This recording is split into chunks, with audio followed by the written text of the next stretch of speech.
Bonjour à tous. Aujourd'hui, je suis avec notre député de Côte-du-Sud, Mathieu Rivet. Bonjour Mathieu. Oui, bonjour. Bienvenue dans nos studios. Ça me fait plaisir. Donc, député depuis octobre 2022, ça fait quand même quelques mois. Octobre, novembre, décembre, trois mois. C'est bon, c'est un bon calcul. Pas mal bon, hein? Donc, si on commence, premièrement, avant de parler du métier en tant que tel de député, est-ce qu'on peut parler peut-être des gens qui vous entourent dans le bureau de la circonscription de Côte-du-Sud? Là? Vous êtes quand même monté une belle équipe, là, donc...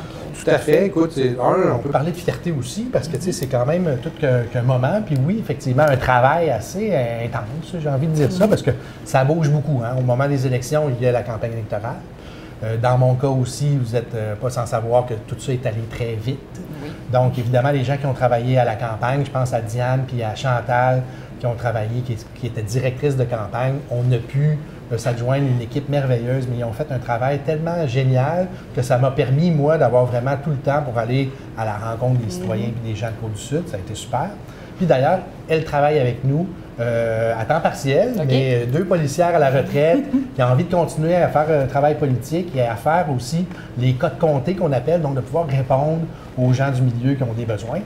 Puis aussi Joanne Cyr, qui avait déjà travaillé dans les bureaux, qui est quelqu'un que je connaissais aussi déjà dans le passé, qui est vraiment quelqu'un qui a une grande capacité de bien saisir l'idée politique, hein, puis de bien connaître le milieu, particulièrement là, ici à Montmagny, mais à l'ensemble, le Kamouraska aussi, Millet. Oui, elle est quand même très présente sur le terrain, exactement, Joanne. très connue, puis très respectée aussi. Puis maintenant, elle est directrice de bureau. Exact, donc elle s'occupe là, de l'ensemble des activités du bureau.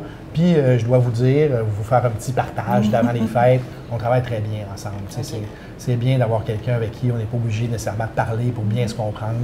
On partage les mêmes valeurs. Donc, c'est vraiment quelqu'un qui va être avec qui j'ai beaucoup de plaisir à travailler. Il y a également Jocelyne qui est venue nous rejoindre dans les bureaux, qui s'occupe au niveau de l'adjointe administrative, qui a aussi une grande connaissance des dossiers, de la façon comment la mécanique gouvernementale, puis même parlementaire, puis au niveau des bureaux de comté, comment ça fonctionne. Fait qu'on est très, très, très heureux de l'avoir avec nous. Puis là, bien, tout ça, c'est fait quand même. Hein, quand je disais que ça bouge beaucoup, bien, il y a aussi des petites nouvelles qui viennent nous rejoindre, entre autres, au bureau de Saint-Pascal, parce que les gens doivent savoir qu'on a des bureaux à Saint-Pascal et à Montmagny. Puis Anne-Christine Charret, qui a travaillé pendant plus d'une dizaine d'années à la télévision communautaire du Kamouraska, vient faire un travail au niveau des communications et vient travailler au bureau de Saint-Pascal. Puis c'est un grand plaisir pour moi de travailler d'abord avec une amie, puis travailler avec quelqu'un avec qui on va avoir aussi cette idée-là, d'avoir du plaisir en même temps, qu'on sait qu'on a un travail important à faire pour les gens du comté. Puis elle est très connue au Kamouraska, donc pour les gens du milieu, ça va être très fun, très agréable de pouvoir aller à sa rencontre et travailler avec elle, puis nous dans les bureaux. Donc, beaucoup de gens d'expérience pour pouvoir vous assister dans ce nouveau travail-là. Exact. Puis ceux qui ont connu Thomas aussi, bien lui, il est rendu à Québec. Fait que pour moi, c'est le fun aussi à l'Assemblée nationale d'avoir un collègue avec qui on a travaillé ici dans le comté. Justement, lorsqu'on parle de travail de député, comment vous étiez un peu plus dans le milieu communautaire éducatif avant de faire le saut, c'est ça, culturel, touristique, avant de faire le saut dans la politique. Comment est-ce que ces expériences-là vous ont aidé, en tout cas dans les premiers mois de député? Bien, d'abord, à bien comprendre, tu parlais du milieu communautaire, à bien comprendre comment la mécanique des subventions fonctionne, hein, quels sont les chemins, parce que oui, j'ai été plus de 25 ans là, à la tête du camp musical de Saint-Alexandre. Dans ce contexte-là, c'est vraiment aussi un travail d'aller à la rencontre des élus, d'aller faire rayonner finalement notre milieu, faire du développement économique local, oui, dans un secteur plus touristique puis plus culturel, mais c'est avec beaucoup de plaisir puis beaucoup de cœur que j'ai fait ce travail-là pendant un quart de siècle. Et je te dirais qu'il y a quelque chose qui est quand même assez cohérent dans cette idée-là de vouloir travailler au développement de notre région.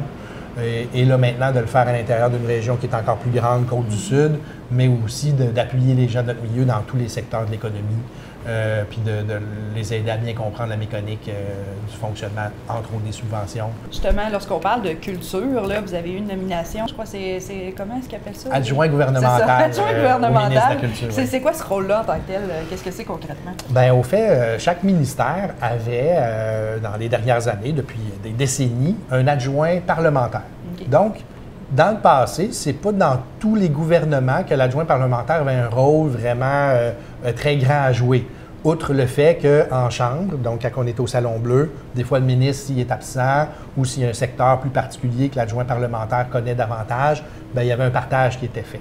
Mais en général, le ministre s'occupe du travail. Compte tenu qu'on a 90 élus au niveau de la Coalition Avenir Québec et que c'est une coalition, puis que notre premier ministre, François Legault, a envie de mettre à contribution des gens comme moi qui, à travers les années, ont une expertise, si on veut, davantage au niveau de l'éducation, parce que j'ai une maîtrise en éducation, moi. J'ai travaillé dans le milieu de l'éducation au Cégep à la Pocatière, ici aussi à Montmagny également. Donc, cette expertise-là, on souhaite être capable de la partager au gouvernement et de la partager avec un ministre ici en culture. Donc, j'aurai des mandats particuliers. D'abord à travailler et à siéger à la Commission parlementaire Culture et Éducation. Je pense que c'est assez cohérent de pouvoir travailler sur ces dossiers-là et d'une façon plus spécifique avec le ministre de la Culture, Mathieu Lacombe, de pouvoir travailler à la philanthropie culturelle, le mécénat culturel. C'est moi-même qui ai décidé, qui ai proposé de dire, moi ça, là, je veux qu'on améliore ça au Québec, de dire quand on a des donateurs, comment les avantages fiscaux peuvent être intéressants et peuvent faire progresser des organisations en culture. Premier point. Deuxième point, un programme qui s'appelle le PAFOFA. Qu'est-ce que c'est ça, le PAFOFA? Donc, c'est l'acronyme pour le programme de formation en art.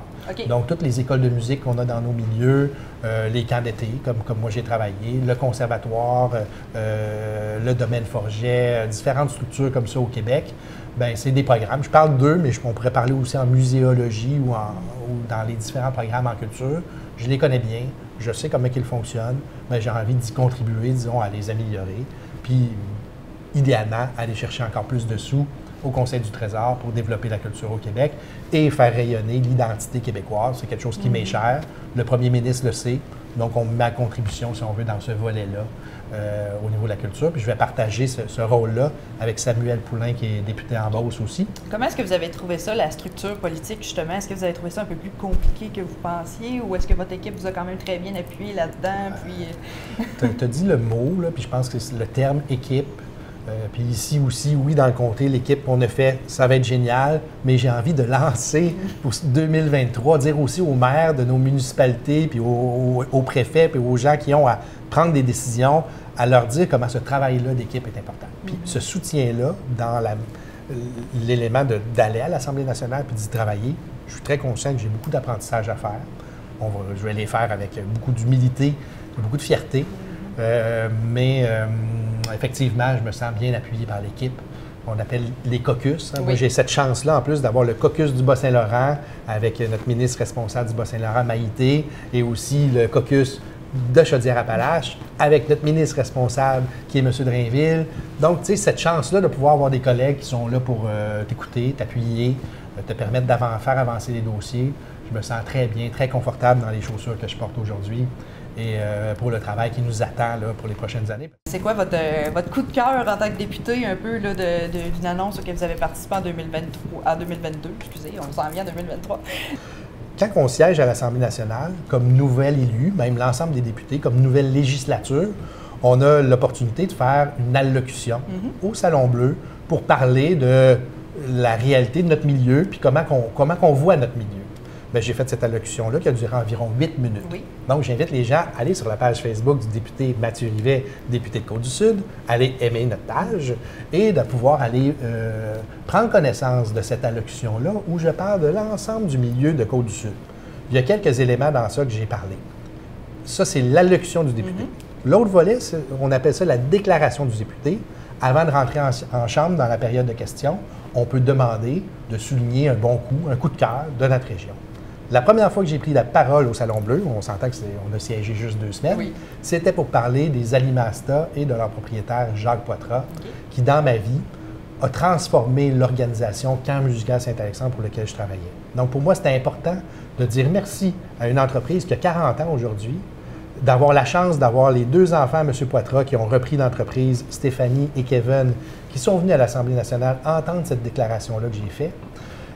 Puis de savoir comment cet homme-là a pu transformer par l'entreprise de ses contributions qu'il a faites pour l'organisation pour laquelle je travaillais, comment c'est important. Donc, coup de cœur, 40 ans, Alimasta, 50e anniversaire du Camp musical Saint-Alexandre, premier point. Deuxième point, le volet de la main-d'œuvre. On sait, on en parle partout, c'est compliqué ici, dans Côte-du-Sud, dans Chaudière-Appalaches particulièrement, mais partout au Québec. Puis il y a des gens dans nos milieux qui travaillent d'arrache-pied, puis qui travaillent avec une façon de faire extraordinaire. Puis je pense aux gens qui travaillent au niveau de l'immigration. On en a beaucoup parlé dans la campagne électorale, puis on a cette chance-là, dans nos milieux, d'avoir des représentants puis des MRC qui travaillent fort à mettre sur pied des stratégies pour être accueillants pour les nouveaux arrivants. On le voit, hein? On le voit dans nos nouvelles, vous en parlez vous autres aussi, comment on organise des belles activités pour que les gens se sentent bien, on les accompagne d'une bonne façon. Fait que je lève mon chapeau à Hamilton Sidad, à Alain Brebillon, aux gens du Kamouraska qui travaillent avec Julie-Christine Hélas, qui travaillent à cet accueil-là. Bien ça, je pense que c'est quelque chose qu'il faut souligner, le travail important que ces gens-là mènent. Puis pour 2023, est-ce qu'on a des choses qu'on met là, vraiment en priorité là, dès le début de l'année? Est-ce qu'il y a des choses que vous pouvez me dire comme ça, qu'on met vraiment là, de l'avant? Bien, j'ai envie de dire plusieurs éléments, mais les gros enjeux là, qu'on avait à l'intérieur de la campagne sont assez simples à résumer. Hein? La médecine vétérinaire à la Pocatière, on a beaucoup parlé. Déjà, je souhaite que 2023, l'ensemble des élus du milieu puis des gens puissent saisir le travail que j'ai réalisé à mettre sur pied avec les partenaires l'idée de pouvoir répondre à ce qui n'avait pas été répondu encore et de bien comprendre comment cette mécanique-là s'est faite, puis comment l'ITAC de la Pocatière, comme lieu de développement de la relève agricole au Québec depuis 1860 quelques, comment elle est importante pour notre milieu, puis comment moi, j'ai envie de valoriser ce qui se fait là et de développer avec des investissements qui sont déjà annoncés. Bien, je souhaite peut-être pour 2023 que tout le monde se prenne par la main et ait le même regard que je souhaite leur insuffler pour qu'on regarde dans la même direction, pour qu'on soit positif en regard à l'avenir de l'ITA de la Pocatière et aussi de la formation de médecins vétérinaires à Rimouski, à l'Université du Québec à Rimouski. Un volet.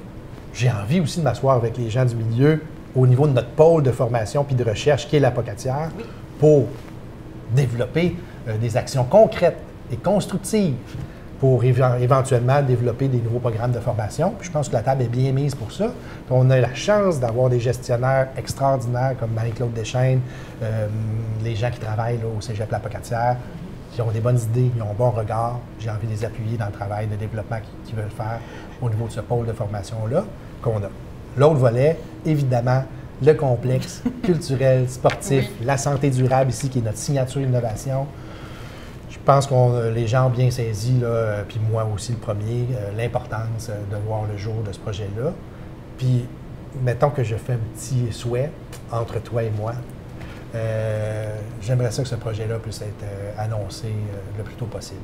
Pourquoi? Parce que ça serait tellement une fierté de notre milieu qui connaît bien le besoin de se dire qu'à l'intérieur du mandat que je mène actuellement, qu'on puisse peut-être au bout des 4 ans se taper dans la main et de se dire qu'on a réussi tous ensemble à doter Montmagny d'un lieu qui va faire notre fierté, qui va être une signature distinctive pour notre milieu, puis qui va permettre surtout à nos jeunes de progresser dans des milieux adéquats pour faire du sport et aussi d'assister à des éléments de culture. Ces vœux-là font un peu le résumé des souhaits qu'on peut avoir, mais au-delà des souhaits, je pense qu'il faut être en santé. Il faut être capable aussi d'être authentique, d'être vrai, puis de peut-être, pourquoi pas, se dire que 2023 peut nous aider à régler peut-être des petites problématiques qu'on peut avoir dans nos vies et surtout de développer cette fierté-là, d'être dans un magnifique milieu comme Côte-du-Sud. Puis moi, personnellement, de vous remercier de la confiance que vous m'avez donnée le 3 octobre parce que je suis fier de représenter Côte-du-Sud. Je vais être heureux de vous accompagner à travers le développement qu'on fera pour les prochaines années. Je vous souhaite, pendant ce temps des fêtes-là, beaucoup de musique, beaucoup de bonheur, beaucoup de joie. Puis à chacune d'entre vous, partout dans Côte-du-Sud, dans nos 45 municipalités, dans nos 3 MRC et nos 2 régions administratives, beaucoup de plaisir, puis la santé surtout. Joyeuses fêtes.